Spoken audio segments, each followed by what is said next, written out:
asalaamaaleykum wa rahmatullahi taala wa barakaatu mbokku auditeur auditrice APR New York ñu ngi leen di nuyu ku ci nekk sa tur ak sa sant man seen xarit seen doomu ndey Souhaïbou Dieng man maa nekk fii ci micro bi ànd koog sama coordonnateur di suñu technicien ñu koy wax Baboy Kane ñu fas leen indil leen émission bi tey comme ni ngeen ko daan defee rek talaata bu jot ci heure bi 11h ba minuit incha allah rabi ànd koog yéen mu nar a nekk émission bu neex bu am solo incha allah rabi moom lañ fas yéene ànd koog yéen ba mu jeex incha allah ba minuit.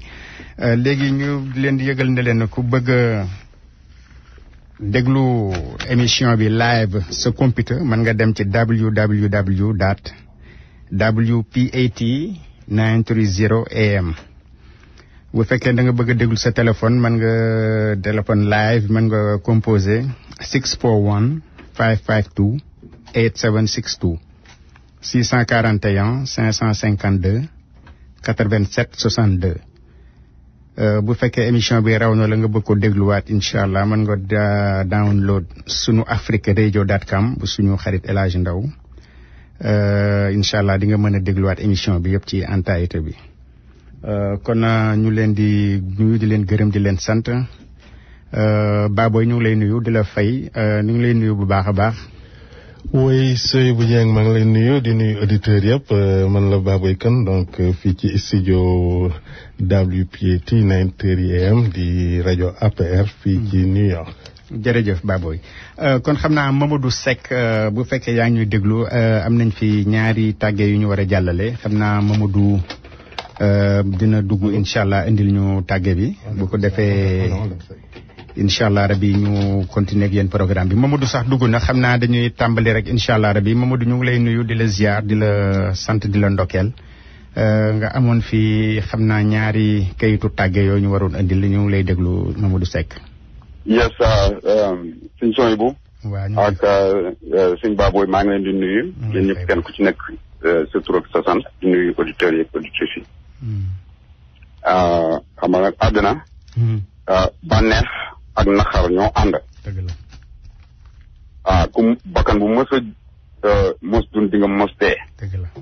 donc ñun ak dee ñoo ànd. dañoo am nag naqar ak tiis. parce que dafa am loo xamante ni daf ñoo dalandoo. muy suñu ñaari camarade nga xamante ni ñu ngi ci communauté bi ak ñun kii ñàkk ci frère am le même jour keneen ki ñàkk ci papaam mu nekk loo xamante ne bi très sincèrement dafa diis daal dafa diis mais nag yàlla mënul bind ba bare nga effacé. dëgg la. waaw soo ñuy doon tàgge nag ku ñuy wax Pape Demba Camara. Pape Demba Camara di frère ci Fili Camara jëkkëram Aziz John ak frère Aziz John di Pape Wat John soxna Fama Kebe di xaritu Fili ak soxna Uli Tamba soxna Sali Jeeju El Hadji Ousseynou Konté man Mamadou Seck Ami Fall ak soxna Safura Tall di aussi boole ci tàgge bi consul général ak suñu vice consul président de la république tamit leen ko tàgge muy Pape Demba Camara mu génn àdduna ci golf ñu ngi ko suul ci Pikine tey la woon farax si waaw frère petit frère Fili Camara mu nekk lu gaaw donc ci même jour bi ñu am bi pareguñu naqarlu bi beneen daw suñu kaw muy suñu camarade Mohamed Diop ñu gën ko xam ci Mohamed Diop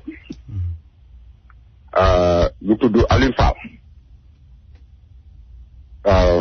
donc président de la République ak première dame di leen ko tàgge consul général El Hadj Ndangaan Ndaw vice consul Pape Baro Gassama Sëriñ Makhtar Diop Pape Gallo Ndiaye monsieur Moustapha Kane bu PCA ASEPEX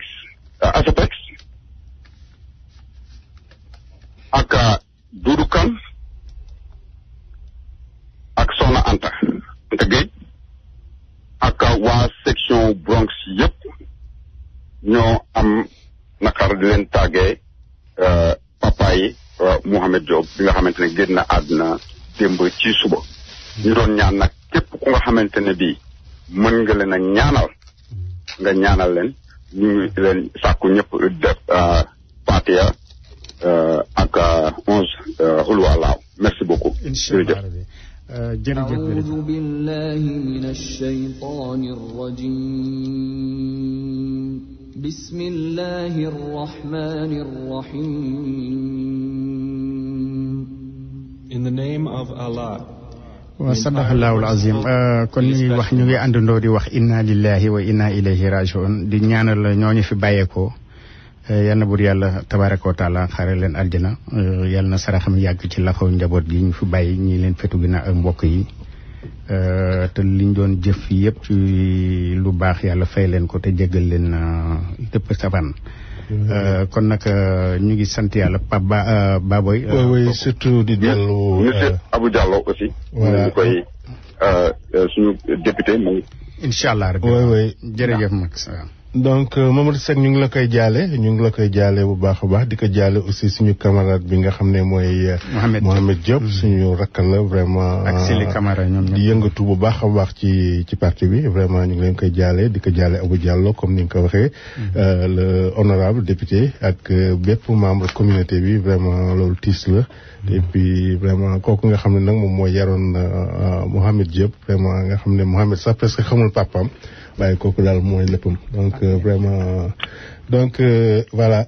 ak Pape Demba Camara waaw. ak Pape Demba Camara aussi quoi camarade bi ndeysaan. donc Mamadou Seck merci beaucoup. waaw jërëjëf. merci beaucoup jërëjëf. voilà merci Mamadou merci bien Seck. ok. voilà kon noonu la ñuy transiter rek xam naa ne di yeneen tiis ak yu dal ci kaw Afrique yëpp le continent africain. ñuy naqarlu bu baax a baax d'abord li xew ci fële ci Burkina Faso muy attentat terroriste boo fa am ba yóbbu fa ay bakken nga xamante ne loolu léegi mooy lëmbee adduna bi. président de la République wax dëgg yàlla adressé wu na ci président bi nekk foofu président Burkina Faso bi di doomu ndeyam joxe na le soutien du peuple sénégalais tout entier ak vraiment suñu engagement pour nekk seen ginnaaw pour ñu xeex. lu ñaawloo cancer boobu nga xamante ne mooy lëmbe jamono. beneen bi ci topp mooy Sierra Leone xool ne mbënd bi nga xamante ne ndox bu bari defati na fa ay dégâts yu rëy ba ñuy wax ci lu toll ci 300 morts. wax dëgg yàlla muy naqar bu ak tiis bu métti bu dal ci kaw peuple Sierra Leone bi. bâtiment bu lëmm moo daanu lu mat 312 personnes gaañu ci blessé yi kenn xamul nu mu toll am na ay milliers de personnes yoo xamante ne fi mu ne ñu ngi sans abri. loolu yëpp nag ñuy delluwaat ci lii moom catastrophe naturelle la. oui parce que ñu ngi naan sax jéeyu ji day nii. parce que mosu fi am. waaw dëgg la ci Afrique yëpp. waaw waaye ba tey bii day dugg ci cadre catastrophe naturelle. boo xamante ne kii moom suñu borom tabaaraka wa taala moom la soob mu dogale ko nii. ñu ñaan yàlla mu gëj fi lool. te ñu fi bàyyi ko yëpp yàlla xarel na aljana.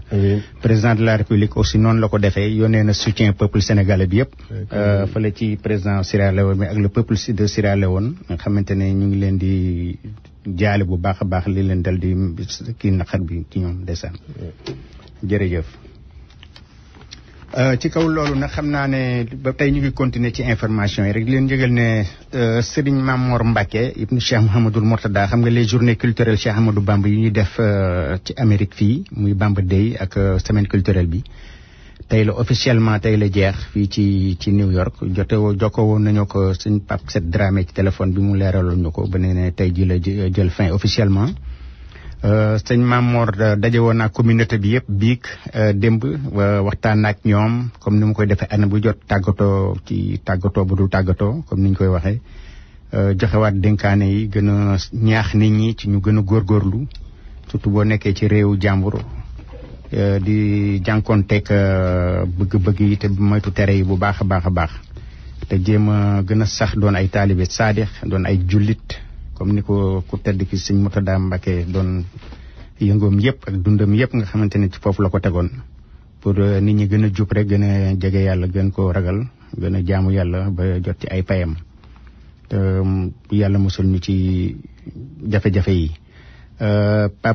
président Mika nee na sëñ bi bàyyi kii na fi tey jii ci ngoon ndeysaan pour di wuti ji Sénégal incha allah rabbi xam naa ñoom ak bureau bi nañ gën a dellu si ci information yëpp li fi jot a xew lépp incha allah. ba joxe ci waxtaan ci ak communauté bi sëñ bi daal nee na xolam sedd na lool gërëm na ñëpp sant na ñëpp mu ngi delluwaat na ci jàmm yàlla na yegg ak jàmm ak salaam incha allah rabbi. amiin Baboy kon loolu moo fi jotoon xew ci ay kii ginnaaw loolu.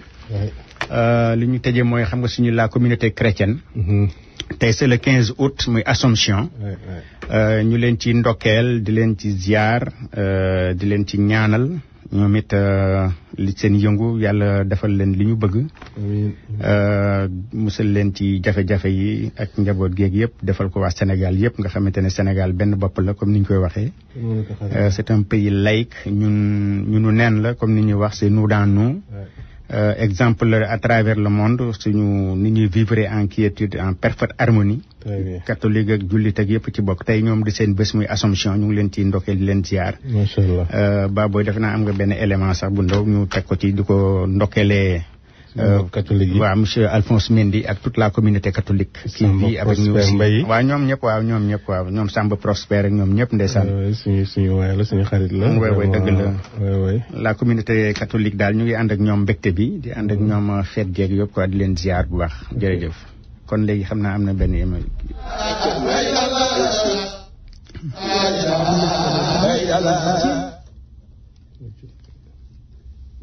waaw comme noonu ñu ko defee rek tey jii ca Assomption bi amoon na benn élément bu baab coordonnateur bi préparé woon pour indil ko la communauté catholique xam nga technique bi moom des fois dafay indi ay kii mais incha allah rabi bu fekkente ne élément bi nekk en place nañu ko tegal leen wax ne daal ñu ngi njaboot gi fi nekk yëpp catholique yeeg jullit yeeg yëpp àndandoo nañu di tàllal loxo suñu borom pour mu saafaraal ñu jàngoor yëpp dimbali ñu taxawuñu.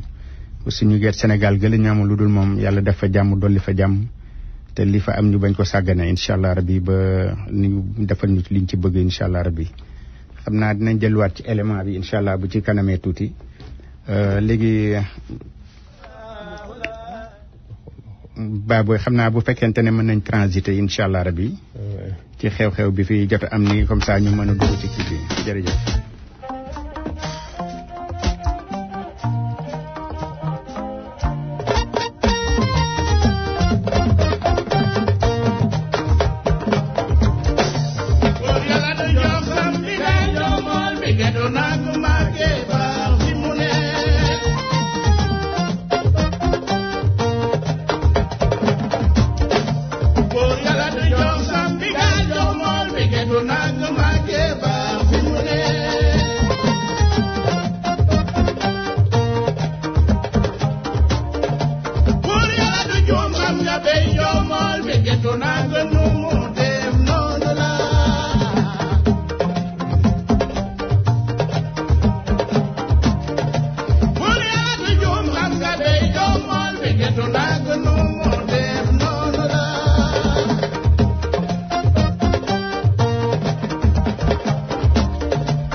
Seydou Dieng donc man la Baboy Kane fii ci micro bi ak suñu xarit suñu doomu ndey suñu partisan Seydou Dieng tey ci studio bi donc boobu léegi amooguñu woon temps sax vraiment dugg ci politique bi bu baax a baax mais tey moom xam naa ne comme que Seydou boo ngi fi moom tey moom martu yi dana dal ko wax dana dal bu baax a baax voilà léegi Seydou bu defee na résultat définitif yi ñu doon xaar donc conseil constitutionnel validé na ko donc génne nañ ko amoon na ay recours amoon na lu ne léegi dañu bëggoon rek nga jàngatal ñu surtout résultat yi ni mu demee boobu dee yaa ngi ak moom foofu nga voilà c'est ça ko ñu seet voilà donc Seydou Dieng bismillah voilà merci beaucoup Baboy ñu ngi lay nuyu di la ziar di la ndokkeel merci di am contentement bokk ak yow studio bi fii comme ni nga ko waxee léegi rek boobu léegi élection yi c'était depuis le 30 juillet 2017 ñu demoon ci ay élections législatives peuple sénégalais bi vraiment ci ni ñu ko xamee ci démocratie yi nga xamante ne ci la ñu dund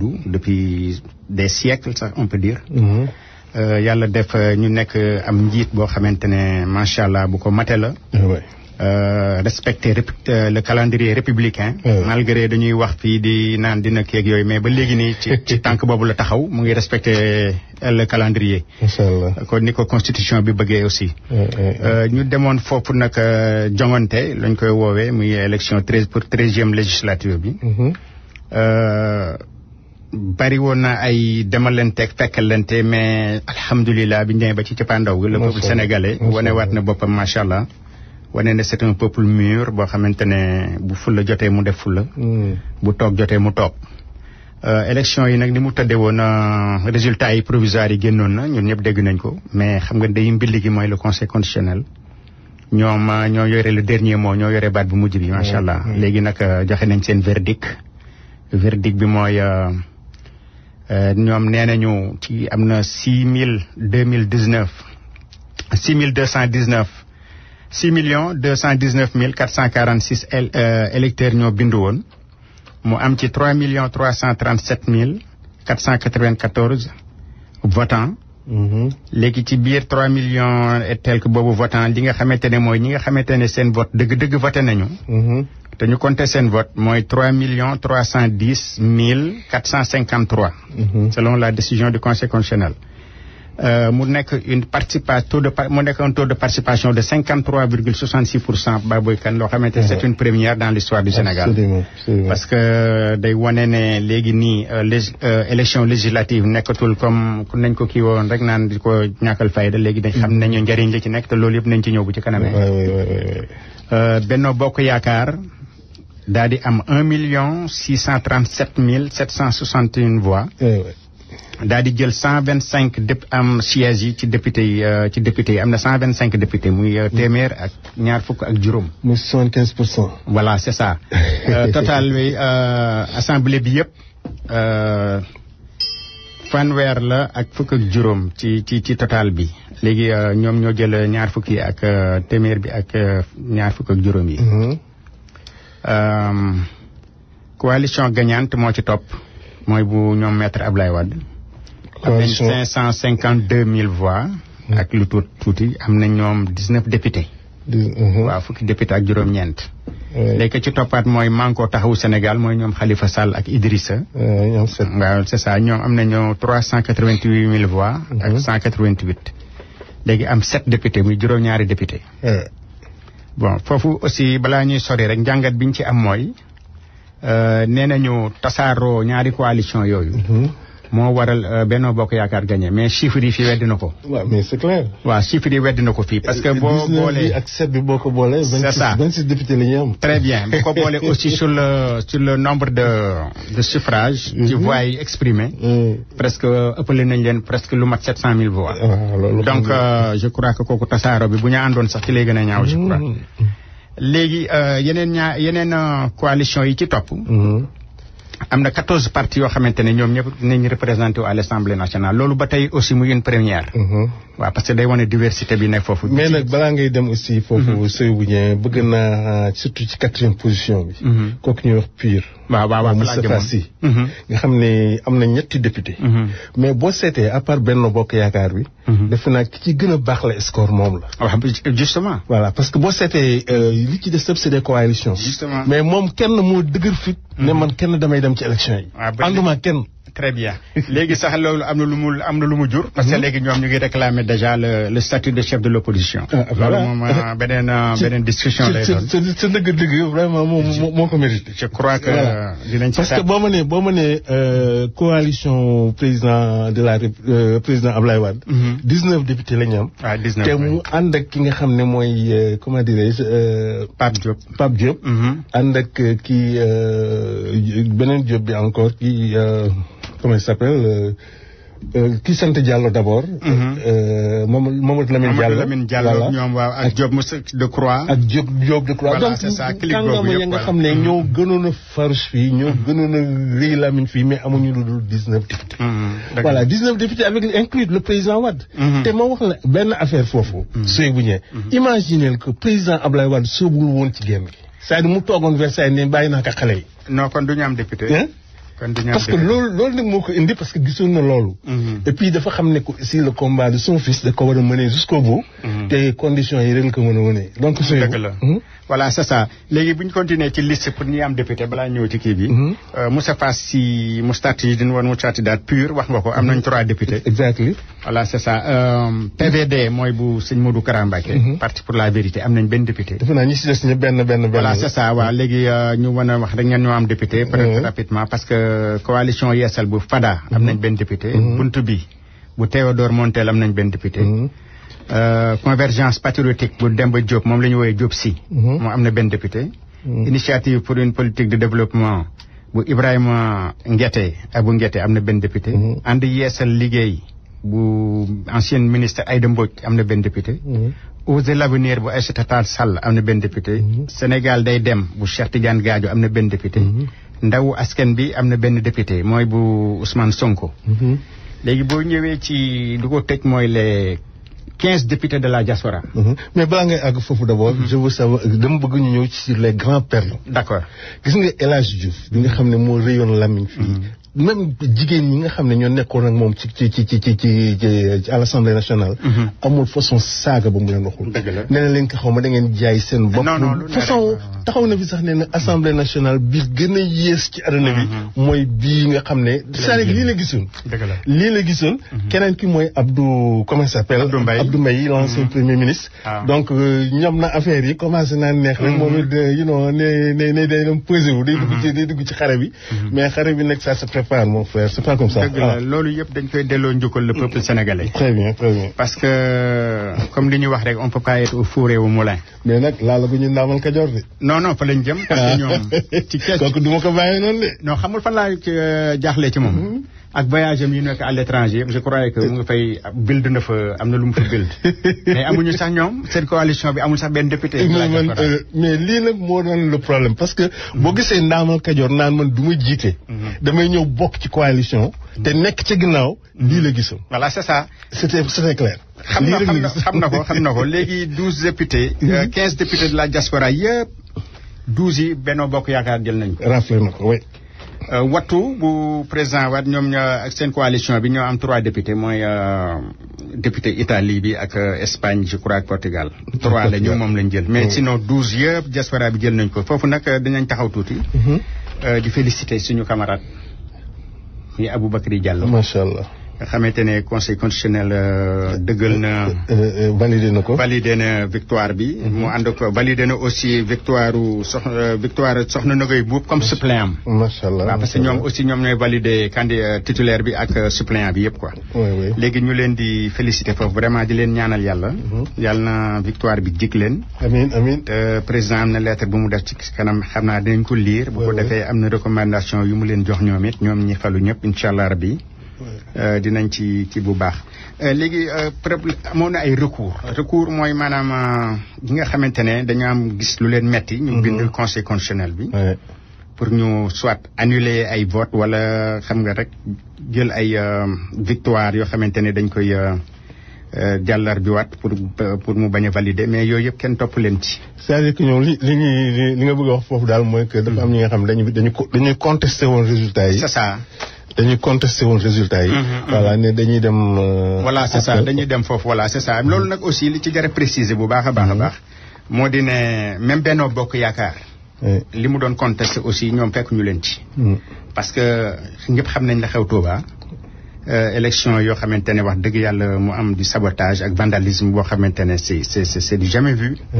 waa Benno Bokk Yaakaar aussi ci bannière coalition Benno Bokk Yaakaar bi Cheikh Abdou Ndaw Abdou Mbacké Ndaw bu Mbacké dugaloon na introduire na benn recours pour ñu annuler résultat yi fa jot a nekk ba pare defaat beneen élection foofu ci Touba na Mbacké mais conseil constitutionnel bi bañ na. fi mu ko teg aussi mooy vraiment nee na candidat yi nga xamante ne ñoom ñoo génn victorieux nekkoon foofu ñoom laalew ñu dara ci mbir mi noonu loolu la leen wax. ba pare nee na participation wu électeurs yi Mbacké yi. ba pare entassé wul parce que amul benn jafe-jafe bu ci am parce que booy li ñu gis ñoom mooy participation ren bi moo ëpp participation yi fi daan am. donc kon nee nañu le peuple la population de Mbacké a voté. donc yeneen yi ci des je crois que gouvernement bi foofu nag baaboy li ma fa bëgg a taxaw tuuti rek. am na tuuti la responsabilité un peu de l'État. parce que émission bi ma mujjoon def fii mercredi boobu ma taxoon pencum réew mi. tête de liste bi bu Benno Bokk Yaakaar muy sëñ Abdou Lahad Gaïndé Fatma. mu ngi doon attirer l'attention de l'État. que ni am na ay nervis yoo xamante ne président Wade ci boppam moo leen dugal Touba. pour ñu ñëw jaxase carte gi foofu. il a dit y avait amoon na loolu 4 ou 3 jours avant les élections donc mënoon nañ jël foofu vraiment seen ay dispositions yoo xam ne. loolu jarul woon a kii parce que ki ñu koy waxal la. bu fekkente ne dañ ne waa PDS dugal nañ fa ay nervis loolu lu jaroon sóoraale la parce que seen mëneen la. waaw seen mëneen la te bureau de vote yooyu je te jure que ne bu fekkoon ne ubbi woon nañ ko. leneen benn résultat la ñuy wax. parce que foofu la waa daanaka Daaru Xuddoos ak Daaru Minam ak ñoom ñëpp lañ waroon voté. donc ñu dem saboté foofu bàyyi yeneen yi nga xamante ne kon donc loolu c'est prémédité quoi il y a eu préméditation. gis nga foofu bëgg naa ci wax dara. parce que gis nga Ablaye Wade ñi ko reconnaître ànd ak moom mooy la jeunesse. la jeunesse sénégalaise mais ñun suñu bàyyi. ñoom ñëpp ñu ngi woon PS. dëgg la boo demoon Fouta à 95% ñoom toujours PS la ñuy voté xam nga li ko waraloon. parce que dafa am la ñuy gisoon ci Ablaye Wade. Ablaye Wade bépp manifestation bi ñu organisé tey Sénégal. depuis les années 70 ba tey. soit moom moo ko organisé. soit dañ ko organisé contre moom. donc c'est dafa doon un problème pour le pays. voilà donc nag loolu nag aussi c'est un grand danger. danger bi mooy formation ñii ñu taxaw tey naan Ablaye Wade mooy seen bàyyi. donc loolu c'est un problème bi nga xam ne tôt ou tard peut-être dana reflété wu ci réew mi. mais aussi am na beneen njàngat bu mu am surtout fii ci dëkk bi. bon xam nga joxe woon nañu les résultats ñun jot nañ ci résultats yi. presque 2 minutes wala 1 heure de temps après les urnes. bi ñu closé bi ñu tëjee urnes yi. 1 heure de temps après la ñuy déclaré que ñun gagné nañu. mais ñu bëri nag ànd nañu ci woon naan que demande dugg na fi ñuy dugg ci rajo dañuy fenn ki dugg na fi génn fi. parce que xam nga tey Sénégal moo toll foofu sooyebu. la démocratie sénégalaise c'est que tey dañu amul matériel bi nga xam ne CNN am na ko. wala WBC wala ay Fox News nga xam ne ñoom à la seconde la ñuy génne lépp di diffuser yëpp partout. voilà ñun léegi bu ñu amoon ces moyens là Sénégal toll na foofu parce que tey bureau de vote boo dem. ñooñu ñooy joxe les résultats. résultats yi joxe nañ ko à la seconde bi affaire yi jeexee foofu la bu dee am nga temps bi rek nga yore sa stylo nga yore nga yore un bout de papier. mën nga calculer la. justement mais Baboy exemple bi ma la ciy jox sax mooy en 2000. voilà à midi déjà Abdou Diouf ak le PS xamoon nañu dañu daanu. alors oui il a gisoon nañ ko quoi parce que internet bi wanoon nañ leen dañu daanu mais ñoom préparé woon nañu même avant les élections yi balaa muy jeex sax joxe nañ seen nangu nañ a gagné nañ leen. absolument c'est ça. c'est ça la démocratie mais ko démocratie nag moom des démocrates ñoo koy doxal quoi. léegi bi loolu amee xam nga aussi le président de la République aussi bind na benn lettre. vraiment lettre bu am solo jox ko les militants et sympathisants. Il faut que nous andil leen ko xamna bu fekkente ne le temps le permet. Voilà, c'est ça. Président mu ngi wax naan bon, le Conseil constitutionnel vient de publier les résultats définitifs des élections législatives du 30 juillet 2017 qui ont consacré une large victoire de la coalition Benno Bokk Yakaar. Je voudrais à cette occasion remercier l'ensemble des corps électoraux dont la mobilisation à hauteur de 53,66% des inscrits en nette progression par rapport aux scrutins législatifs précédents témoigne de la maturité politique du peuple sénégalais et de la vitalité de notre démocratie. En ma qualité de leader de la mouvance présidentielle, je tiens à remercier chaleureusement tous les militants et sympathisants d'ici et de la diaspora qui ont voté pour notre coalition Benno Bokk Yakaar, parce que dans une élection démocratique libre et transparente comme la nôtre, chaque voix compte. C'est à vous, chers militants et sympathisants, hommes et femmes de tous âges, que nous devons cette belle et éclatante victoire. Vous méritez nos remerciements et notre gratitude. Il dit, par la même occasion, il a profité et remercié la tête de liste de Benno Bokk Yakaar, le premier ministre Ben Abdallah. Sous la conduite dynamique de notre tête de liste nationale et des différents candidats sur les listes départementales, la mobilisation exceptionnelle de tous et de toutes a permis de mener une campagne électorale intelligente, intense et victorieuse. J'ai personnellement suivi la mobilisation massive et l'accueil chaleureux et enthousiaste qui ont jalonné la campagne de Benno Bokk Yakaar. Se félicite le président Sall. Un constat est en effet aujourd'hui clair et unanime partout à travers le pays. Ce constat, c'est que notre vision, celle d'un Sénégal de tous, un Sénégal pour tous, est en train de produire ses pleins effets pour un développement inclusif dans l'équité et la justice sociale. Cela grâce aux importantes performances réalisées à travers les projets du plan Sénégal émergent, ainsi que les programmes novateurs engagés tels que le PUDC, le PUMA, le Promoville, la couverture maladie universelle et les bourses de sécurité sociale. Conduire les dynamiques qui mènent au progrès et au bien-être de tous. Voilà le sens et l'essence de l'action politique. Selon le président de la République, Macky Sall, qui se dit être convaincu que la finalité première de l'engagement politique, c'est de servir un idéal dont le seul dessein réside dans l'amélioration des conditions de vie du peuple, seul détenteur de la souveraineté. En conclusion, c'est là la vérité des urnes l'a encore démontré le 30 juillet. C'est pourquoi, chers militants et sympathisants de Benno Bokk Yakaar, tout comme moi, vos élus resteront fidèles à cet idéal qui nous réunit. Je ne doute pas que vos élus resteront fidèles au mandat que vous leur avez confié le 30 juillet, tout en étant à votre écoute constante, afin de bâtir avec vous un Sénégal encore plus radieux dans le sillage du contrat social qui nous lie Benno Bokk Yakaar. foofu nag lay jëlaatee affaire yi. Comme ni nga ko waxee sur le terrain ma won la encore exactement li nga xam ne ni vraiment loolu le président di wax nii quoi. Voilà. C'est la surface enlevée pour le riz de contre-saison dans la vallée du fleuve Sénégal.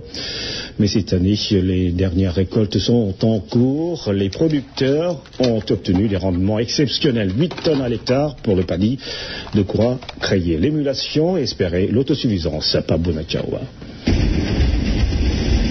Partout dans la vallée, les batteuses tournent à plein régime, hommes et femmes à l'ouvrage pour les toutes dernières récoltes d'une campagne de contre-saison qui aura tenu toutes ses promesses de productivité. Les producteurs se frottent les mains. Les rendements ont dépassé encore cette année les 8 tonnes à l'hectare. Disons alhamdoulilah. Ce que rarement les paysans ont l'audace de dire, cette année ça a été l'année, disons, plus ou moins positive. Les rendements ont répondu au rendez-vous en général, parce que je n'ai pas encore vu de paysans pleurer au sens dur du terme. En général, les rendements ont répondu et ils le disent eux-mêmes à Toumtcheb, la reine. Le respect des bonnes pratiques culturelles, la disponibilité du matériel agricole et l'absence des oiseaux et autres insectes destructeurs, autant de facteurs qui ont rendu cette campagne de contre-saison exceptionnelle. Tous les magasins sont remplis, toutes les salles de classe sont remplies, les maisons des producteurs sont remplies, les rizeries sont remplies. Vraiment, nous rendons grâce à Allah, qui nous a permis effectivement d'avoir un tel record d'emblavure, de production et de rendement. Nous le rendons davantage grâce à Allah parce que cette année, contrairement aux années passées, nous n'avons pas connu d'aléas. Les derniers sacs de paddy quittent les périmètres, direction les unités de transformation. L'activité est très rentable. Cet ancien émigré qui a passé 9 ans à l'étranger a décidé de tout quitter pour venir investir dans la vallée. Alhamdoulilah, depuis lors, on n'a pas hésité. C'était pour revenir là où on était parti, à la terre, à l'agriculture que nous connaissions, parce qu'on est nés agriculteurs, nous. Et alhamdoulilah, depuis lors, ça ne nous a pas trahi. Au moment où certains récoltent encore, d'autres préparent déjà la campagne hivernale. La double culture, c'est la clé de l'autosuffisance. Je prie au bon Dieu de nous permettre d'emblaver ce que nous voulons faire pour l'hivernage. Parce que si nous faisons ce que nous avons fait pendant la contre-saison, nous allons dépasser largement la 80-90% par rapport à notre objectif. Et ça, je crois qu'il faut le saluer. Et l'hivernage, les zones pluviales, comme vous le savez, ont largement dépassé leur objectif. Donc, s'il y a un bon hivernage, je crois que ces zones vont encore répéter, sinon dépasser ce qu'ils ont l'habitude de faire. Et la somme de ces deux zones vont nous permettre de montrer aux Sénégalais que c'est possible d'avoir l'autosuffisance en riz. Les producteurs et les acteurs de la filière sont unanimes. Le riz sénégalais a réussi des miracles ces dernières années. Et si la tendance se confirme, le Sénégal sera non seulement autosuffisant, mais bientôt exportateur. waaw leer foofu mu mujjee allez-y non leer na nañ lii yëpp vision la Baboy vision la du président de la République bu mu ñëwee di wax dam na ñoo xam ne slogan lañ ko tegoon maanaam c'est un slogan creux mënuñu am autosuffisance alimentaire en riz mais loolu defe naa wax jooju moom dépassé nañ ko fi mu nekk nii te et puis Seydou c'est que gis nga fii ñu toll nii lii récolte la dëgg la voilà mais démb rek semaine passée wala weer yi passé li gaa yi ngi ci tool yi di effectivement donc gis nga recherche bi nga xam ne lii man defe naa lii bu doon amoon nañu une vision bu demee nii ñun tey nëgënu si dañu toog fii non parce que problème bi mooy dañ toogoon en tant que pays boo xamante ne pays boo xamante agriculture mooy seen dund ngay compter sur les 3 mois de d'hivernage pour def ay culture xam nga ne loolu c'est pas une vision loolu xam nga ne loolu président bi mu ñëwee booleeg matériel bi nga xamante ne moom la indi surtout matériel bi ba pare wan leen ne suuf si moom encouragé leen suuf si dañ ko war a liggéey dañ ko war a liggéey noor liggéey ko nawet bu ko defee dinañ am performance boo xamante ne liñ ci bëgg yëpp nañ ko ci mën a am loolu na ko defee ci yeneen secteurs yëpp nag aussi Baboy absolument parce que bu ñu demee ba léegi nii di jël courant naan dañ koy génne Sénégal sincèrement ku ko waxoon ci parce que lii xewagum yëpp macha allah ci benn mandat dong lu nekk nga xamante ne kon liggéey rek moo am solo liggéey moo wóor avec une volonté politique di nga mën a dem ñii mel nii nga leen di defal yii ñu tegal seen bopp di gisal seen bopp loolu ay taxaw fële naan président liggéeyu la ay saag ñooñu nga defe ne ñooñu dinañ la déglu mais loolu bon xol la c'est-à-dire yow doo nekk produit sénégalais nga jàng nga doon doomu sénégalais utiliser les écoles publiques sénégalaises nga def lépp Sénégal ba nga yàlla may la yenn xam-xam yi nga ñëw fii ci dëkk yi di wàcc sa réew vraiment ak nu mu mënta demee vraiment loolu tamit c'est mais Baboy la am waxoon naa la ko fii keroog bi ngay souligner yu mel noonu man la li ci xew rek mooy il faut laisser le peuple choisir ñoom xam nañu fi ñu teg seen tànk xam nañu booy liggéey xam nañu booy liggéeyu xamuñu boo leen soxlaa dinañ ñëw léegi ñu jël pause wala waaw may ñu jël kenn rek après ñu delluwaat ci publicité am na kuy insister rek d'accord asalaamaaleykum sëñ bi maaleykum salaam Baboy Kane waa kooku Medine Niang Medine jàmm yéeri ñi nga rafetlu seen émission waaye sama bismillah vraiment ñu kontaan nañ ci li ngeen di liggéey seen liggéey bu rafet macha allah ñang merci waaw ñu ngi leen di féliciter ak di leen parce que yéen a ngi xamal nit ñi lu bare quoi macha allah donc maa ngi leen di nuyu ak di leen encourager di nuyu sa ànd noowu Seydou waaw jërëjëf Amédine vraiment kontaan nañ ci yéen jërëjëf merci Amédine merci Babaye merci jërëjëf asalaamaaleykum waaleykum salaam Baboy waaw bismillah ñoo ngi lay jaare Cheikh Seydou waaw ñu ngi lay fay ñoo ngi lay jaare man de ci nervi yi nga wax laa bëgg li dama ci xam rek kookan la waaw basi sëriñ Amsatou Lam waaw Amsatou bismillah non boolu daaw du Assane Diouf de sëriñ Amsatou Lam la non Assane Diouf amu fi place waxal sëñ am si ñu lay déglu léegi nervi yi nga wax nervi yi de doonu kenn lu taalibe sëñ Tuubaa yi sëñ bi loolu sëñ bi di ko waxee daa lekk xaalisu Macky Sall rek ci xamul lu mu ko lay. mais dama yaakaar naa ne taalibe Sëñ Touba yi non kii jarut a tontu quoi. non may ma rek dama bëgg wax ne taalibe Sëñ Touba mënoo gën doon taalibe Sëñ Touba doomu Gaynde Fatma. loolu ñaaw na trop. waaw sëñ Abdoul te liggéey bi muy liggéey foofu ci Touba Sénégal gépp lu leer. kooku yooyu wax yu ko daanu saret la. absolument kooku asalaamaaleykum sëñ bi. waaleykum salaam. coordinateur. waaw avocat Macky même 2 secondes rek balaa ngay dem. waaw avocat donc ñu jéggalu rek ci wax ju salte yooyu. parce que aussi vraiment yenn yi ñun bëgguñu ko quoi. vraiment loolu tax ñoo jóg mais ñu ngi jéggalu ci loolu ci ku ko dégg daal vraiment ñun bëgguñu. waaw man waxuma loolu sax man dama namoon avocat sax man avocat ci boobu dama ko naroon woo. avocat foo ne. avocat bismillah. waaye yow man maa ngi ci koñ bi rek xam nga rek. non wóor na yàlla parce que pënd bi dafa bëri woon quoi pënd bi dafa bëri coow li bëri mën a xaar suñu xaar ba pënd bi bëri. mais man xool kenn ku ne ko la man. waaye sant yàlla ci yàlla sant yàlla boobu ba léegi daal ñu ci sant yàlla xam di ci kontaan. jërëjëf di kontaan ci seen liggéey macha allah tey ni ngeen ko man dama bëgg gars yi comme li nga wax. waaw mu nekk nii boo waxee ñu ne président de la da nga leen di won ñu gis. boo leen waxee ñu bañ da nga leen di won. man damay seet yenn ci ñoom. dama lay wax man du ma la wax dama lay jiwoon. nga gis kaay ma tegal la vidéo dañ koy xool. vraiment waaw. bu weddi lii encore demal ci journal bi nga xool. mu ngi noonu nettali ci la mi ñu borom. dëgg yàlla. mais gis bokku ci waaye soo koo xam ne kii sa waay fi ngeen tasee ci làmb ji mu daane la. waaw yow sa boobu la jógee sa ndong tax a suuf. wax dëgg yàlla depuis bu yàgg ba tey macha allah. kon ñu ngi vraiment day gën a kii rek nag des na dóor bu mu knock down bi nag moo ci des sax incha allah. incha allahu taala parce que ñun ñu dofu ñu Sénégal yi lii rek lañ mën a def delloo naar bi xoromam. dëgg la fay naar bi xoromam bu ko defutoon rek kon ko réewuñu waaye gore nañ macha allah. vraiment yow it ñu ngi lay félicité bu baax président liggéeyam li mu liggéey vraiment man dama daan wax man ne dëgg kii bi mooy test quoi. élection yii mooy test. waaw moo doon test bi waaw jéggi siral la ku ci jéggi moom xamal na rek. yow gañe nga. waaw ba faaw. kon alhamdulilah rabbil alamin pour ma bañ a yàggal. maa ngi sant de kontaan ci seen liggéey macha allah lii rek. jërëjëf di wax li mu def. merci avocat Macky merci jërëjëf kontaan nañ yal na yàlla dolli sutura jàmm ak salaam dolli ndam président. jërëjëf merci beaucoup jërëjëf avocat. salaamaaleykum. waa jigéen bu ngeen ko tontu du wax lu rafet mukk. non kooku moom waaw mais loolu la mais ñun dañuy émission moom man. waaw loolu la daal xam nga maanaam. loolu la mel fu mu dem wax ji ñaaw rek ñëpp xamee nañ ko. vraiment loolu loolu bon la quoi. loolu suñu xarit la sax. nit ki na nga dee rek noonu ngay waxee quoi na nga dee. loolu la quoi. dafa xër rek quoi xam nga moom dafa xër quoi dafa xër mais nit ko baax la. merci waaw alors ku ne ci ligne bi.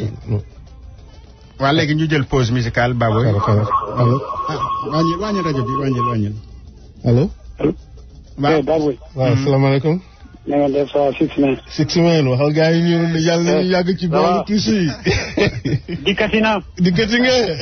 waaw dikkati naa. waxoon nga leen ko de danañu yàgg ci boobu tuuti bi. mais ñoom ñu ngi ñu ne élection bi dañ ko sàcc. noonu nañu bañ a dem ci assemblée. waaw ni ma ne sàcc ñu dara. waaw élection bi dañu sàcc. gis nga Six Man. su fekkee boobu la ñu bañ a dem ak assemblée nañu toog ci bañ a tous bi di toog ñu leen di critiquer. Six Man.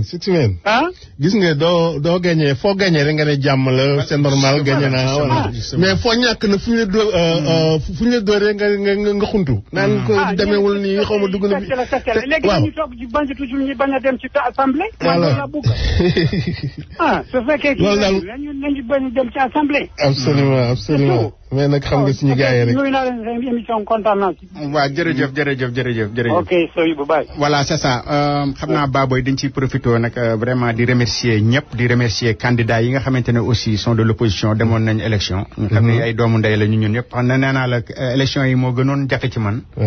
parce que suñuy wëllëre rek ñoo doon jongante quoi. mais xam nga li ñu tënk moom dafa am lu lay tënk sa àdduna. muy parti boo joxe sa kàddu dugg ci dara da ngay dem ba jeex mais suñuy kóllëre fi ne ak suñuy xarit ñoom it ils n'ont pas démérité ñu ngi leen di ñaanal yàlla comme yoon du jëm ci benn vraiment parce que indi nañu un plus léegi di leen ñaan nañu ànd ak ki yàlla teg muy Abou Diallo ñoom ñu ànd liggéey jël sottante xel pour njariñu askan yi parce que les émigrés sonn nañ te comme ni ko président waxee sànq ci lettre bi nee na leen na ngeen di déglu nit ñi. absolument pare fulal leen faydal leen parce que loolu tax ñu teg leen fii. dañ leen a votel in ñoom teguñu fi seen bopp dañ ñoo leen fi teg. te ëllëg ak si biir aussi leneen lu fi jaarul yoon aussi fii la ñu taxaw dénoncé ko. absolument waaw loolu moom. te sooy man bëgg naa ci dolli dara sax surtout suñu mbokk yi nga xam ne ñoo nekk fii New York nekk ñun. nga xam ne depuis plus de 25 ans 30 ans ñu ngi fi. voilà ku mel ne Dambaabu. ku mel ne Faly Ndiaye. ñoom solo Jafune voilà ñoom day Fall ñun ñëpp benn la ñu. ñun léegi bu ñu génnee ci rajo yi daje fii ci mbedd mi leneen la ñuy waxtaanee. vraiment donc am na ay relations yu nekk suñu biir. donc lii c'est ngelaw la woon rek. jàll na te kenn ku nekk ci ñi boo demee ci zaawiya yi ku mel ne Faly Ndiaye da nga jàng ci moom dara ngay déglu kat rajo boo ñëwee Dambaaw da nga jàng ci moom ci dara boo demee ci association yi da nga fekk ku mel ne Ndeye Fall Gilles ak suñu imam Moustapha Diop ak imam Moustapha Diop donc ñëpp la bari na sax ñoom Malay sant yàlla voilà donc ñun ñëpp on est pareil quoi donc y a que le Sénégal c'est le Sénégal qui gagne donc loolu jël benn pause musicale xam naa waaw ok bismillah inshallah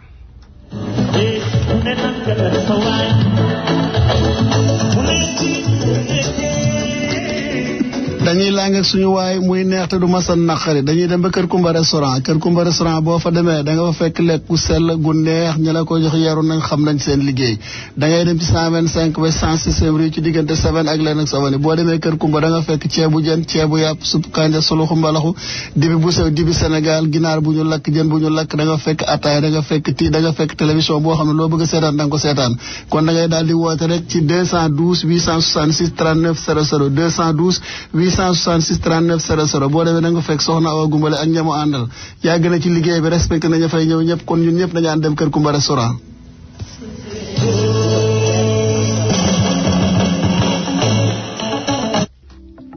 Connaissez-vous l'hépatite B? C'est une maladie silencieuse mais mortelle. Il est très commun en Afrique et en Asie. Plus de 70% des personnes atteintes ne savent pas qu'elles l'ont. Il peut se transmettre de mère à enfant. Il est très contagieux. Comportez-vous de manière responsable et faites-vous tester. Au cas où vous n'êtes pas infecté, vous pouvez vous faire vacciner gratuitement. Par contre, si vous testez positif, African Service peut vous assister pour le traitement en collaboration avec les hôpitaux Mount Sinai et Bellevue. African Service est situé au 429 Ouest, à la 127e rue, entre Convent et Amsterdam Avenue. Vous appelez au 212 222 38 82.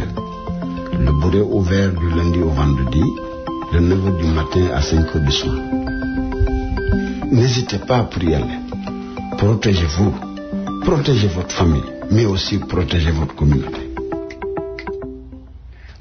Protégez-vous. Connaissez-vous l'hépatite B?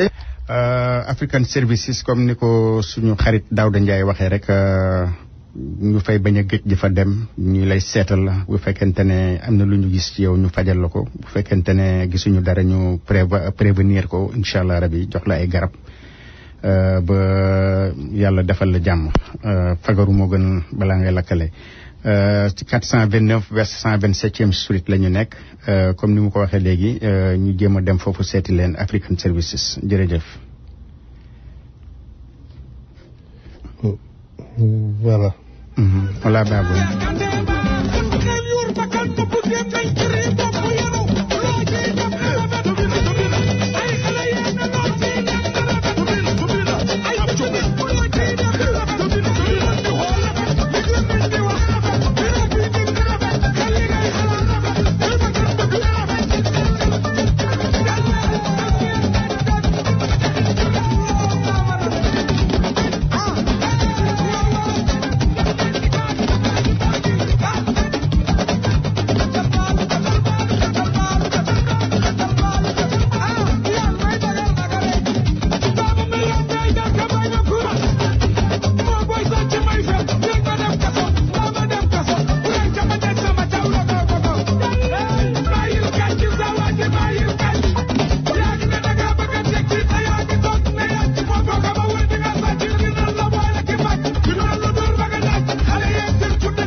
Nogay Mboup jëlal.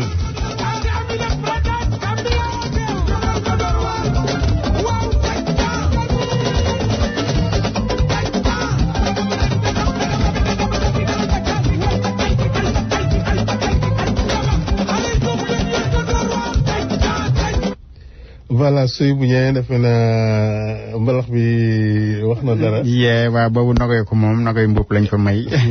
waaw très bien loolu moom juumoo. allo. wàññil rajo bi tuuti. allo. ligne bi defe naa voilà je crois que am na benn truc. waaw non dafa dem waaw. en tout cas yaa ngi doon wax Seydou bu Dieng. voilà c'est ça non li mu doon wax rek mooy Baboy vraiment di féliciter ñëpp rek vraiment surtout suñu ay jàmbaar yu nekk fii mënuñu leen bañ a tudd quoi ku ci mel ni comment dirais-je Idrissa Sylla. voilà macha allah Idrissa Sylla ak le grand Mboup. vraiment def nañ fi liggéey bu am solo ci campagne bi ci turu Benno Bokk Yaakaar ak suñu xarit Ousseynou Konté vraiment ñu leen di sant di leen di gërëm bu baax a baax quoi vraiment. voilà léegi Seydou bi am na benn élément.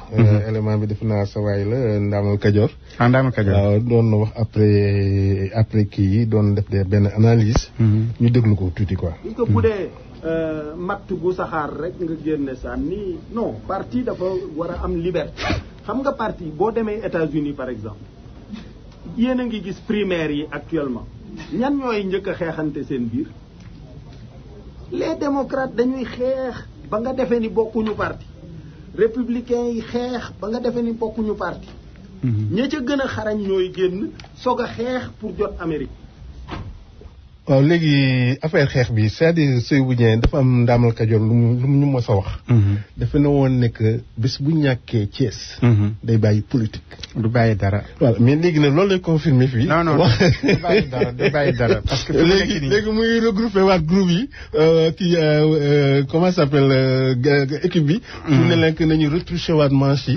xale yi voilà ñu xajal leen ku meroon ñu jëli la indiwaat la ci parti bi donc xam nga ne kooku demul fenn ah. gis nga Babou gis nga xob bu duggee ci biir xur. day tam day wër rek. waaw. waaw léegi Seydou Dieng may ma continuer tuuti encore. ñu déglu ko. c'est ça qui fait de la vie. mooy du tax parti yi du ñu tasaaroo. imaginer leen benn parti boo xam ne day nekk parti des libéraux. Macky Sall nekk ci biir Idrissa Seck nekk ci biir Abdoulaye Wade nekk ci biir Bal.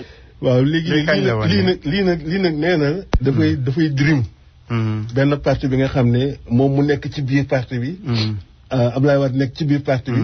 Macky Sall nekk ci biir parti bi. te Macky Sall daf ko néew ne joxe na ginnaaw. moom kay dem dellu yi. mais wax boobu moom moomu ko wax boobu waxu président Abdoulaye Wade la woon. dem dellu yooyu. moom moo ne woon day regrouper la famille libérale. voilà léegi may ma. ñun ñëpp ñu jóg ku bëgg a nekk président rek jóg. dem seeti libéraux yi. ayca ñu organiser ay débat télévision. comme ni ko américains yi di defee.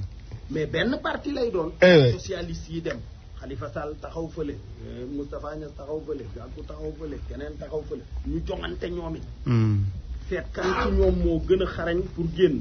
mais bu kenn génnee dana représenter courant bi ki génn ci libéraux. voilà léegi aussi mais sëy bu bëggoon naa teg la.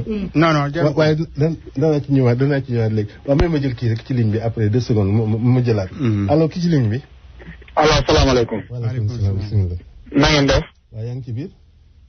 waaw numéro Baboy laa soxla woon de quoi mais dama bëggoon nga bàyyi ma coupé après soo mënee jox sa numéro nga jox ma sa numéro quoi dama la soxla woon quoi. waaw jël ko ci suuf dégg nga sooy bu ñëwee jëlee. waaw voilà c'est ça. Baboy comme li nga wax léegi nii rek il faut que ma am tuuti lu ma ci sànni rek parce que je crois que Idrissa Seck il n'est pas conséquent avec lui-même. parce que lii bu ko waxee ba pare lu toll ni tête de liste ñu koy xëccoo mu bëgg a jël Khalifa Sall au détriment de maître Abdoulaye Wade nga xamante ne kon li mu wax ni dara sincère ci parce que aussi da ngay méngale ñu mën a méngale. waaw mënoo jël koo xamante ni de surcroît dafa nekk amul parti politique ba pare nekk en prison nga ne kooku mooy tête de liste bi nga dem far ak moom ba pare bàyyi ki nga xamante ne peut-être on peut ak lu ñu mën a wax c'est moom mooy Abdoulaye Wade ak parti bi mu yore ak li ce qu'il représente nga bëgg tourner fii di tour nit ñi lëndëm ak yooyu mais tam moo tax sa bopp rek lay ci boppam rek lay teer fi mu nekk nii mooy li ma lay wax nii rek jërëjëf. am na benn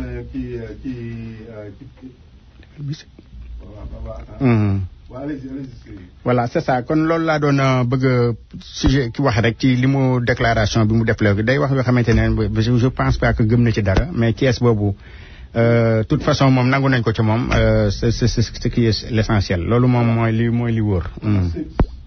bu même rek ma àggal li des fi fin bi ci suuf déglu baax. moo tax du ma tontu pourtant day ki ma yar ci politique mënoon naa defante de te jàngal na ma ko. gis nga fii wax ju ñaaw la fii wax bon loolu nañ ko bàyyi noonu mais déglu fii. mais avant mu may jàngal loolu dafa am lu ma yàlla jàngal. nee na ci sa njaboot say soxna. dégg nga li wax li ko yàlla jàngal. nee na léegi daal ab waliyu la quoi. xam nga keroog dafa ne woon ne nekk du ne léegi murid laa woon xaaral ma jël ki ci ligne bi allo salaamaaleykum allo. Assane Diouf ñu ñëw de. waaw Assane Diouf yow la sonal mais xam nga ñun Assane Diouf. Assane Diouf c'est un vulgaire. allo salaamaaleykum. allo. waaw salaamaaleykum gaawal temps maa ngi dem de gaawal. salaamaaleykum. waaleykum salaam gaawal tuuti. waaw ngeen bàyyi Idrissa Seck ak Assane Diouf waaw sax Macky Sall rek war ngeen ci wax dara nag ñoo ñëpp dégg. ñu bàyyi Ndaamal Kajoor. Assane Diouf kay ñu dara tontu waaye Idrissa waxul dara waay. waaw Assane Diouf kooku. waaw Idrissa dafa ne woon que day bàyyi politique bu bés bu ñàkkee. Assane Diouf du débat. waaw léegi sooy bu defe naa. waaw kon Baboy kon ñu ngi nuyu ñëpp di sant ñëpp vraiment. di jox daje. xam naa beneen yooneen incha allah fii ci APR New York di la gërëm aussi nag vraiment yow it sa engagement ak sa détermination. merci beaucoup. waaw vraiment jàpp nga ci bu baax a baax quoi. voilà merci beaucoup donc ñu ngi nuyu ñëpp di remercier ñëpp. mais fàttewuñu aussi Awa Diouf de ak ñoom Aïssatou Ndo xam naa ñoom bu ñu leen tudd moom caat. loolu tax ma tegal leen seen morceau séeréer. voilà c'est ça voilà morceau bi ñoo ko moom quoi. merci bien. ak suñu coordinatrice aussi Ndeye Fatou Ndour.